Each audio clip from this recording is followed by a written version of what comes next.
I know last week, we are so proud that you were able to meet at the White House with President Trump and Vice President Pence and of course, other law enforcement officers and chiefs and such, and to discuss responsible police reform, right, in the wake of everything. And so, uh, here at Campion, of course, you are very highly respected in our community and well known, but we're seeing that now at a much higher level. And so, how did it come about that you were chosen to speak at this roundtable? Well, so it's kind of funny because, well, I'll start with how we got started. So I served in the Fraternal Order of Police as our national trustee for Colorado. And what that means is that my job is to take the voice of the Colorado members to the national level and vote on their behalf and provide input on their behalf. At the national level, each state has a trustee, like I do in Colorado. Each state has one that they send to those national board meetings to represent them. And among those trustees, they choose a chairman to serve on the National Executive Board. There's only 7 people on the National Executive Board for the FOP, and that's of a membership of 350,000. And so 2.5, almost 3 years ago now, I was blessed with being elected to represent the trustees as their chairman on the board. And so that's how these visits to the White House have come about for me. It's in my duties representing the members on the National FOP. We have actually been, since I've been elected to that position, we've actually been to the White House. I think this was our 4th time discussing various issues of policing and matters of importance to us with the president and his staff. This just happened to be the only one that was on the media during the meeting. The media hasn't been present for the other meetings that we've had. Brought some interest, I guess. So that's how it came about. And it's funny. I was talking with somebody about this the other day. All the times I spend on that campus behind you, it looks like you're on campus, maybe. I am. Yep, I'm in the backyard. But running around with my buddies and all the things we did, never in a million years if someone would have told me that I'd be sitting next to the president at the White House discussing important issues like police reform. I would have thought they were crazy. And I'm sure many of the staff at Campion would have thought they were crazy. Well, we're glad you're there. You're an important voice in the conversation. So, I mean, it seems that your position as an African American and you're a police officer, so it kind of puts you squarely in the middle of the conversation on racism and policing. What would you say, could you sum up, are some of the important sides that kind of both sides need to understand, the important points? Sure. I think the big thing that I've seen come out of this is that both sides need to listen. We, as the law enforcement community, need to hear what those in the Black community and other minority communities are telling us about their experience. I think on one hand, I hope the message has been out there that the vast majority of police officers in this country do this job, including myself, to help their communities and do the right thing. And they are not racist. They do not promote police brutality. They do not do some of the horrible things that we've seen in the media. It's just the few officers out there who are involved in misconduct and brutality that make us all look bad. But in that regard, what I think has happened in the law enforcement community, and I include myself in this, is those of us that don't have those thoughts and just want to go out and do a good job, I think we're sometimes dismissive of the voices in the community that say, hey, this happened to me. This is how it made me feel. This is what I think motivated it, whether it be racism or some other horrible trait that somebody had. And we tend to be dismissive. We tend to think, well, I don't do the job that way, so I don't believe that happened. Or I don't believe that these people in this neighborhood experience that because that's not the way I am when I go there. And that doesn't mean it's not true. It doesn't mean that those same experiences haven't happened to those people, and that tragedy hasn't happened. So I think that's going to be a big cultural shift for us in law enforcement, and I think that change is afoot, not only here in Colorado, but across the country. Um, but on the other side of things, we also need the community to listen to us, and the importance of, I mean, we're being asked to do a dangerous job. I don't know of many jobs where you kiss your family goodbye and you walk out the door knowing, you know, this could be it. I might not come back. I might be asked to do something that puts me in harm's way that could possibly get me killed. And so we need the community to understand that and understand the weight of that, and how complex our job is. And more importantly, we have to have a conversation as a whole, with the importance of complying with the police and what they ask you to do. A lot of these tragedies, and I'm not speaking about George Floyd, that was a horrific tragedy in and of itself, but a lot of these tragedies we've seen happen across the country, including the one that just happened in Atlanta, that just boils down to just complying. Do what the police are asking you to do. Let them do their investigation, and there is a process and a time to complain later. Either filing complaints with the department, fighting it in court, all of those things. And so overall, it's been a very interesting journey for me in the last 3 weeks because you're right. As a black male, I have experienced racism in my life, and not to the degree that some of these others that we're hearing from have. But I've experienced racism from society as a whole. I experienced it to a small degree at Campion with certain individuals, and I've experienced it as a young teenage male from law enforcement. Knowing what I know now, I know that, that some of the contacts I had were racially biased contacts. So it's been a turmoil of emotions for me, but I think at the end of the day, this all boils down to we need to come together at the table and we need to listen. We all need to listen to each other and understand the point of views and then figure out a way to do everything better. Well said. So I listened just to the introduction of the meeting that you had there at the White House recently, and you did mention also listening to ideas and that, you know, there is some room for improvement within law enforcement. What are some of those suggested improvements that were being discussed there at the White House? That's a great question, Jill.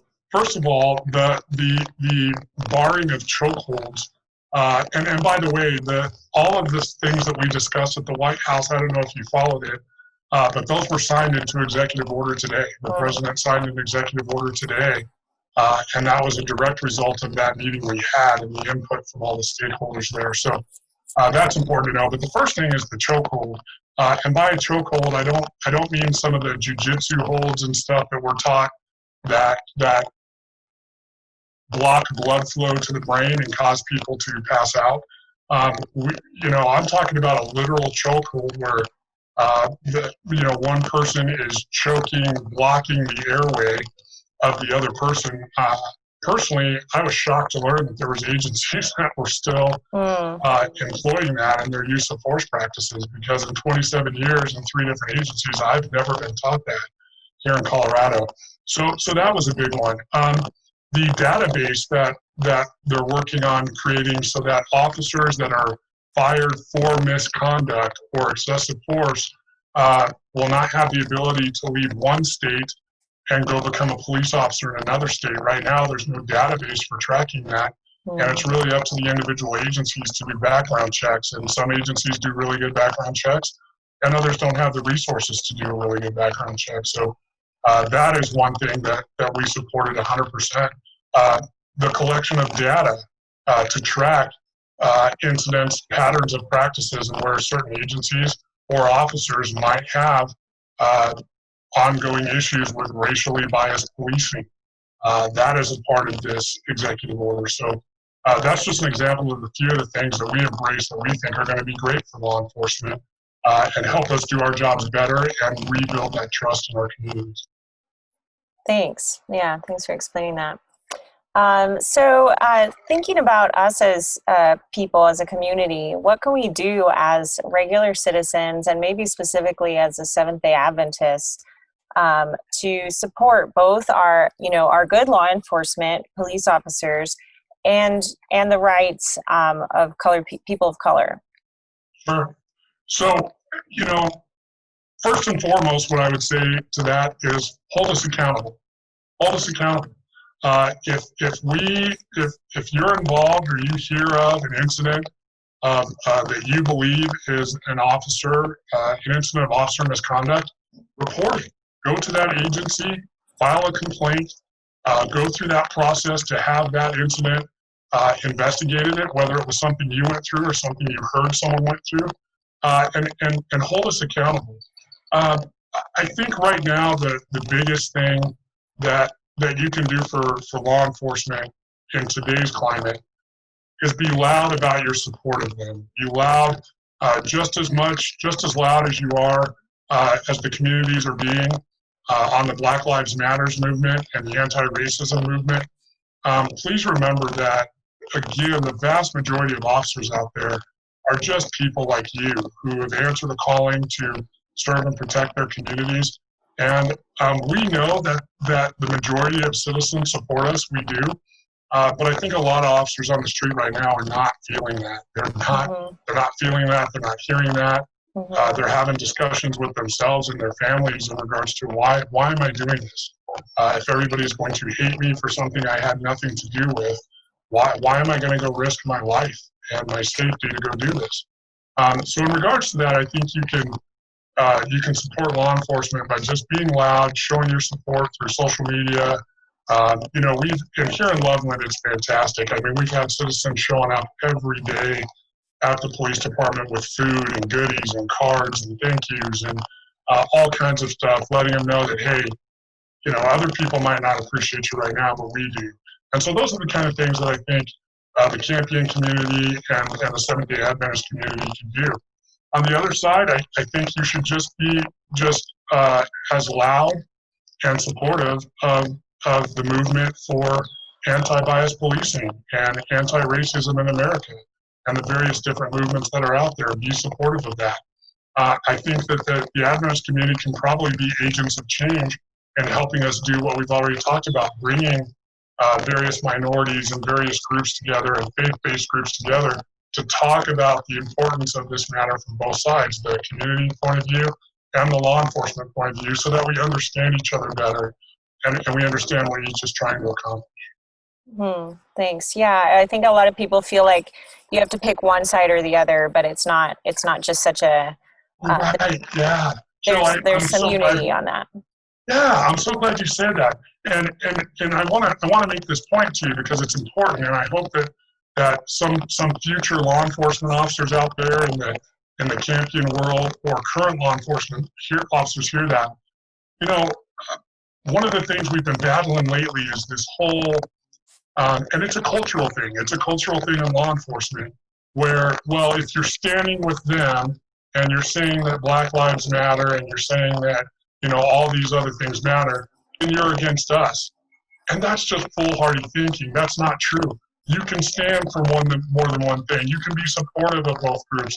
And just because you're standing with Black Lives Matter and holding a sign supporting that thought process or anti-racism doesn't mean you're anti-police. It just means you're supporting that group too. And just so you know, I think the problem with that is there are radicals in the Black Lives Matter movement and some of these other movements who openly and adamantly advocate violence against the police. And so a lot of officers in our country, that's just what they hear. They hear, oh, okay, well, these guys want to hurt us, they want to shoot us, they want to kill us. So I don't care what the overall message is of everybody else in there. I just know they want to hurt us. And that's unfair because in the same manner that we're asking you, the community, don't judge us by the actions of a few. Don't hold us accountable for the actions of those officers in Minnesota or other horrific things. We're being hypocritical and saying, oh, well, if you're in the Black Lives Matter movement, then you support violence and killing of police. And that's not true.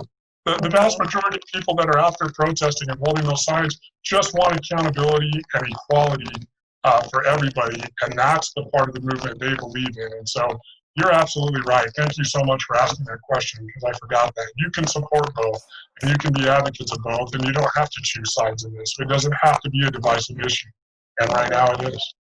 Yeah. So one last question for you. So specifically at Campion, in our schools and our churches, and maybe specifically at Campion, like what can we do better to educate our young people to improve racial relations and to do a better job at eradicating racism in our schools?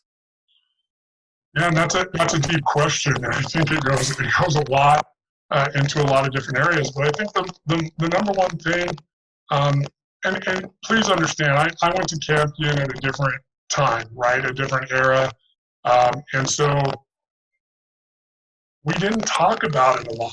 I guess was my experience. There wasn't a lot of conversation, which was kind of cool because there weren't a lot of those problems, and I think that's unique to Adventist schools, that you don't have those same problems you do in other school with racism and people having biases, but it does exist, and I did experience it there, and I've experienced it in the Adventist community. And so I think the number one thing you can do is just openly talk about it. That was one thing we just never did when I was there. We didn't talk about it.